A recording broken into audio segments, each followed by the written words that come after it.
SIR 9733817721. Assess Chaucer's Prologue as a document of social realism picture of 14th century England. TKS SIR 9733817721. Geoffrey Chaucer's Prologue to the Canterbury Tales is widely regarded as a seminal work of English literature, offering a vivid and detailed picture of 14th century England. Written in Middle English, the prologue presents a broad range of characters from different social classes and backgrounds, providing readers with an insight into the complexities and contradictions of medieval society.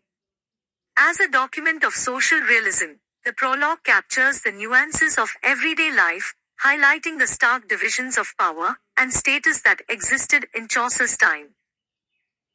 One of the most striking features of the prologue is its detailed descriptions of the various social classes that make up medieval society.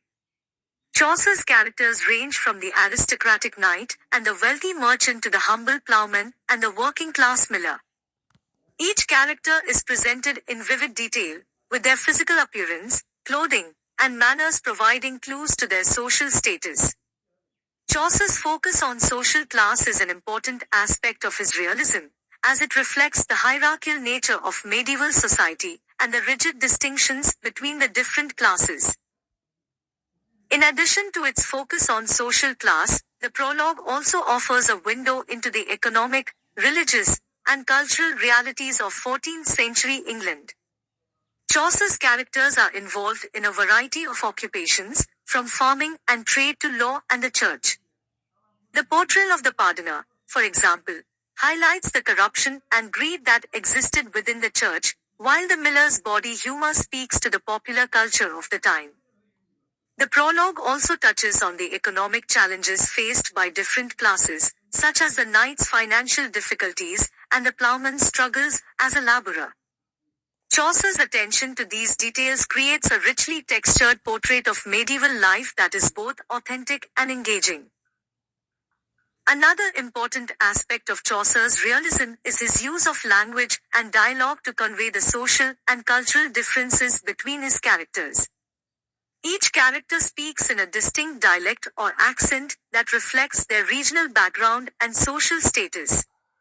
The knight, for example, speaks in a refined and courtly language, while the miller's rough and coarse speech marks him as a working-class character. Chaucer's skill in capturing the nuances of language and dialect helps to create a sense of realism that is grounded in the specificities of time and place. However, while the prologue is undoubtedly a document of social realism, it is not without its limitations.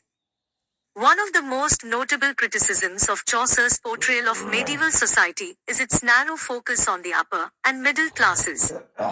The characters in the prologue are predominantly white, male, and Christian, and there is little representation of women, people of color, or non-Christian religious groups.